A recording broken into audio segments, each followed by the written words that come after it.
back. WNST, Towson, Baltimore. And Baltimore Positive, we are positively into football season and into the Maryland Crab Cake Tour season. Each and every Friday, we're going to be out on the road. This week, it's at Nacho Mama's in Towson. Be catching up with the McCusker family and the legend of Scunny, who I loved. And it's going to be a real honor to sit down. And I've never had a crab cake at Nacho Mama's. Next week, we're going to be at Coco's with Mayor Brandon Scott. Been waiting 6 months to do that. All of our Maryland Crab Cake Tour events brought to you by the Maryland Lottery. Let yourself play.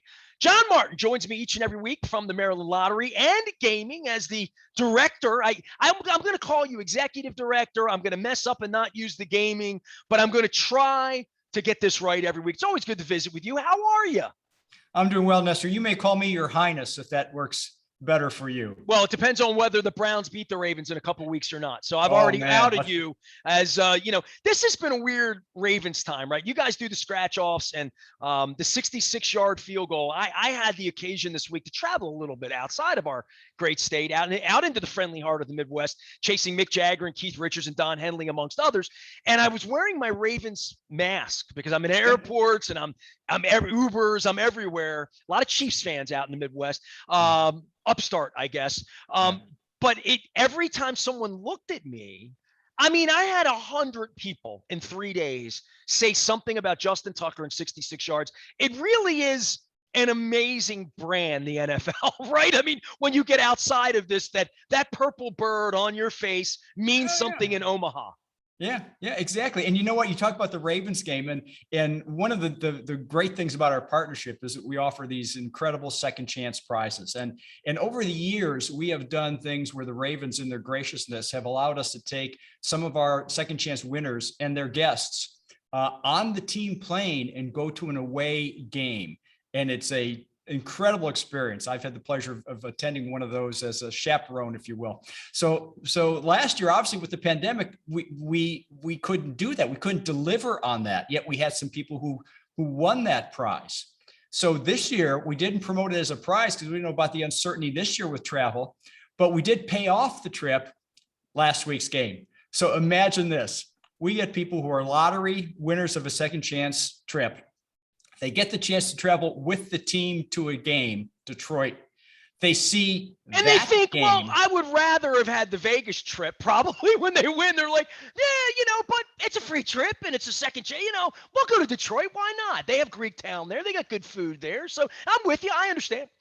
So can you imagine many, many years from now, hopefully 50 years or more from now, when these people go on to the great reward and they're there at the funeral home and the funeral director cannot get the smile off their face because, they have just been living this incredible experience. They've loved this thing and people say, oh, it looks like him, but he's got that smile on his face. Well, we saw Justin Tucker kick a 66-yarder. 2021.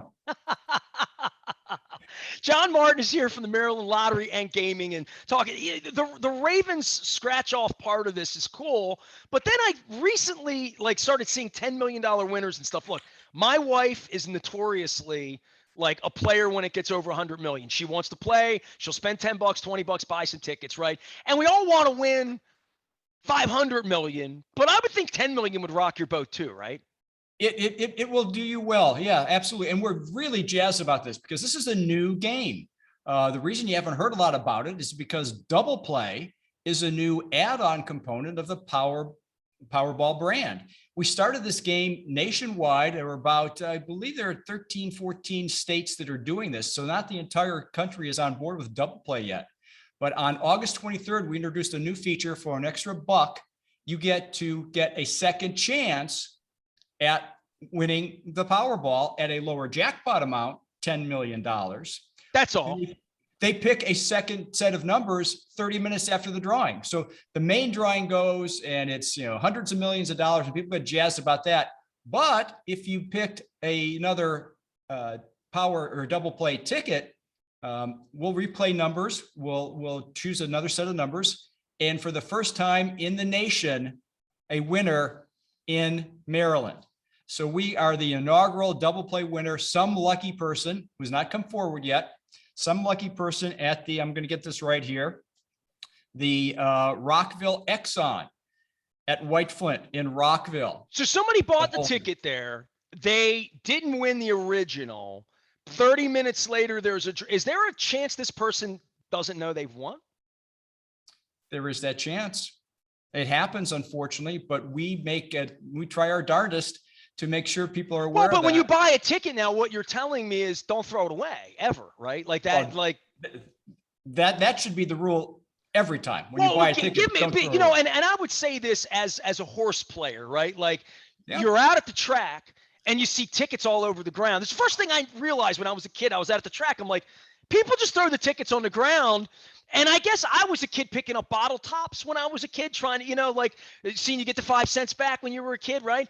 And I don't pick up the trash or whatever, but I would think I've had a million lottery tickets in my day, and once you don't win, you think, what do you do with it? The whole concept of modern lottery is not the lottery I remember, right? Literally. Right. But the odds are pretty good this person knows because they had to play the extra buck to get the double play. You had to put in so they know they're in. So the odds are real good that they know they won and that they're probably doing the right thing in getting their affairs in order. I mean, you're right, a $10 million prize is a life-changing event. And we advocate for any winner of any prize amount. Talk to your financial advisors, talk to a lawyer if you need to, talk to your family and friends, make sure you're secure in what you're going to do with that newfound fortune. It is interesting you'd say that because my wife, we've been married 18 years. She's had thousands of lottery. I mean, like literally, like when there's a Powerball, she will make the move to get to the Costas, wherever they're selling them, and have the tickets. And I know she knows about all of this, right? Because she's the player in our home. And I would think that if we ever won, I don't know how. I don't know what the emotion is great, but if you ever won, the first thing you have to do is probably not go on Facebook right away. Resist that urge. Literally, that would be a good move. Yeah. Well, I mean, you've been doing this a long. You've dedicated your life to this. I mean, you've shaken the hand with lots of people that have won tens of millions of dollars, right? Like literally, you've been the gatekeeper in some way to see that and what that is. I would think it is overwhelming, right? It is. And that's why we have protections in place for players. First off, you have 182 days to claim your winning prize. So there's not a need to run in here the next morning if you haven't thought. Although I would. Yeah. Which is why Jen holds the tickets. I'm not buying green bananas anymore, John. Right. So you have 182 days. And again, we advocate that you get a plan, you talk to the people who can help you with this, and then come in. Now, Maryland is one of, again, about 12 or 13 states where you can claim a prize anonymously. In the majority of state jurisdictions, it is a public event. So, they know that Nestor Aparicio won. Now, why would that? Is that because it's public money? Well, there are a number of reasons. I mean, each state has their own rationale. But ideology-wise, it's not in anybody's best interest to have anybody think they're rich. I mean, from that perspective on privacy, we get it. But I also get that you want to let people know that people are really winning, to some degree, that the money's being paid out. Right. You have to deliver on the promise that everyone has a chance. Matter of fact, you go to mdlottery.com. Where we love publishing stories of winners, and it's a personal decision. Some people, take the photo with the oversized check. Some of them hide behind the check. Some of them peek over the top. There are different ways to do that. One of my favorite recent stories is from Touchdown Joe, and people kind of come up with these personas. They don't want to give the real name, but they'll use that as their name. Husband and wife driving around the state. They go to a Wawa in Annapolis, buy a ticket, scratch off on the Ravens, bam, it's a $100,000 winner. And I love to see the part of the story where they say, I've got plans for this. We're going to put it aside for our kids' education. We're going to do that remodeling project in the home. So long ago, I think the mystique that people get lottery winnings and then they just frivolously spend it, and it's they're destitute in a month. That's really not today's lottery. I think the lottery player today is much more responsible. They budget their time, they budget their dollars, they have a plan, and when they do hit one of these life-changing events, they're prepared for it, and that's a good look for them. It's a great look for us, to manage responsibly how they play and how they manage their winning. So, congratulations to Touchdown Joe. Congratulations to our to-be named winner of the $10 million double play Powerball win this week. But things are things are going well at the lottery, and we really revel in the chance to see players who enjoy and play responsibly. John Martin wants to give you money. He's the director of the Maryland Lottery and Gaming. You got to let yourself play. We are involved with the Maryland Crab Cake Tour each and every Friday, moving out and around and having crab cakes and having great civic conversations. I'm going to be joined on Friday by some good friends at Nacho Mamas in Towson. Next week, we will be at Coco's in Lauraville with our mayor, Brandon Scott, talking about all sorts of local things and local games and local. I want to talk a little football with you before I let this pass because, I mean, we talk Ravens scratch off and all of that, but it really has been good to have football back. I literally was sitting in an airport and I blew my back out. It's a long story, but I'm sitting still and I'm just listening to people talk around me. And I heard a couple people when I was in Chicago airport for all of an hour, and they just literally on the other side of me, they were like, "Hey, fantasy quarterback. Yeah, I got this guy. I got that guy." Yeah. And one of them just literally said, it was like I was in sports radio. He said, "Man, isn't it good to have football back? Just gives us something to do on the weekends, after the plague and all that." And I thought, I'm just a guy on the street. I'm not like taking phone calls or any of that. But there really is sort of a normalcy about kids in school, fall, weather changing, all of that. Pumpkin spice, even, for crying out loud. Yeah, can't get enough of that pumpkin spice, can we? It's but you're right. I mean, there is that seasonality.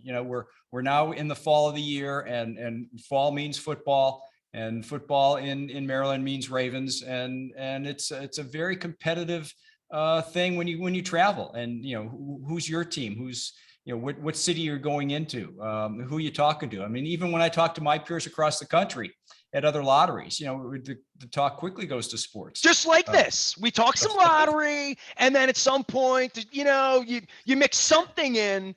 And when football's in season, we talk. You're not doing that in April or May, or maybe draft week if you're a football head. But once you get into the season, you don't need to be a football head to be anywhere and see women in airports wearing 49ers gear. Southwest airline flight attendants trying to haze us because they're Browns fans or whatever.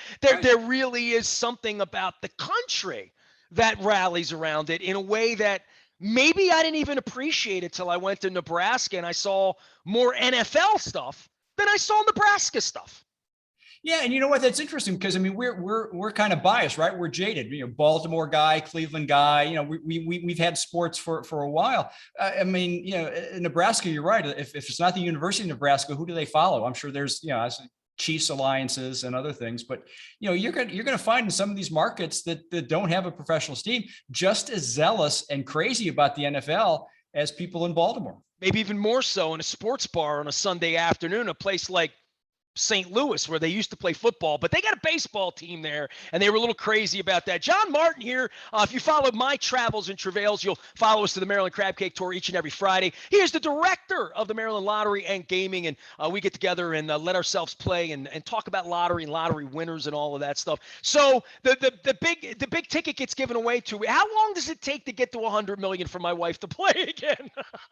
Well, you know what? It is a function of how quickly the sales progress. And there are a lot of variables, what's going on at the time. I mean, it's great when Mega Millions and Powerball are both kind of at hundreds of millions of dollars, because like they were a week and a half ago, really. Yeah, right. Recently, and then one gets hit. And so then all the momentum shifts to the other one. And then that starts to grow faster because now all the monies are going towards one of the games. Yeah, I never thought about that. That, as long as one of them is there, people will play that game until such point the other one gets there, right? Yeah, I think years ago, people may have had a brand loyalty. Now I think, and we're probably partially to blame or to credit, I don't know what the right word is, that people kind of chase a jackpot, whether it's Mega Millions or Powerball. But we try to differentiate the games as best we can. We try to have different value propositions. Double play is a new feature, as I mentioned, that Powerball has added to its franchise. And it certainly has played well for one lucky person in Rockville. We'll hopefully hear their story when they come forward. But yeah, people will tend to do that. So it may take X number of weeks to get to $100 million given certain scenarios. It may take half as much or twice as much given other scenarios that are going on in the marketplace. I think one of the things that we tend to look at is how can we make all of our games appealing. So it's great to chase a jackpot, but we have games in the scratch off, and a new category we have called fast play, which is kind of a hybrid game where we have the win of a scratch off, but the appeal of a draw game. So it happens a lot quicker. It happens instantaneously. So it's a lot of fun. So fast play games have progressive jackpots. People tend to like progressive jackpots, meaning that they watch it grow, and until somebody hits that jackpot, it contributes to a higher level each and every day. John Martin is here. He is the director of the Maryland Lottery and Gaming, and we bring him on every week. At some point, you're going to get a crab cake with me, right? Somewhere, right? Oh, absolutely. No, we definitely have to pick it out. We do a little planning. Have your people talk to my people. I don't have any people. I don't either. You know what? I have become such a diva in this role, and I've been here 10 years, right? People know me, and for 10 years, if I wanted paper clips, I would fill out in triplicate the requisition and wait 6 weeks until the box of paper clips showed up at my desk, and then I'd say, "Excuse me, I wanted the larger paper clips. Is it possible?" And then I'd wait another 6 weeks for it to come by. Here, I'm in this office like Goldilocks. In the first 5 minutes, I'm thinking, you know what? Can we move? A minute later, 4 guys are in my office, and they're moving desks, and they're moving chairs, and they're moving walls. Looks good. Looks like you got it where you want it. Yeah, I don't know. I mean, I wasn't pleased with my performance last week. So I had people, I've got ring lights, I've got microphones, I've got backdrops. I've got new underwear. My mother. Wait do I send a sound deadener over there to make it sound like a studio? You know what? And as we speak, plans are just 2 doors down to build me a little. Well, then I'll have to come over and visit, and they'll make me shave and do my hair. I don't want to do that. Yeah, I don't know about that. I was really worried when I went to Zoom video that I'd be vain, and I'm far less vain than I thought I'd be at this point. Really? See, that's going the other way. I've gone the other way. I've gotten far less. I mean, look at me. Next week I'll shave. I promise. I'll get my back together. I gotta get squared up. I got the mayor next week, so I'm on official business over at Coco's with you guys next week. All right. You have to do that. Absolutely do. We're going to try to fix the city and get some crab cakes and have some fun. John Martin is here. He is the director of the Maryland Lottery and Gaming. We join him each and every week in talking about let yourself play and winning, and usually a little football and crab cakes. John, we'll check in with you next week as well. I'll get my back in order and my razor out. Okay. Thanks, Esther. Good to talk to you again. And fix my lights. He's John Martin from the Maryland Lottery. We're getting together each and every week, and I'm looking for places. Anybody out there has a crab cake that you want to nominate for me to come by and visit? I would love to do that. We're moving around county to county. We were in Hampstead last week with my dear friend Chris Richards at Greenmount Station, and that was it was like coming home to a crab cake after having 50 crab cakes last month all over the state. I've decided that I might like Greenmount Station best after all, especially if it's lightly fried. You can hear all of that and all of our conversations with my one-time intern, Tim Watts from Greenmount Station up in Hampstead at BaltimorePositive.com. I'm Nestor. You can find me on Facebook, Twitter, LinkedIn, Snapchat, anywhere the internet travels, including out to Owings Mills, where Luke is standing by with all Ravens coverage, all brought to you by Royal Farms. Real fresh, real fast. I'm Nestor. We are WNST, AM 1570, Towson, Baltimore. We never stop talking. Baltimore Positive.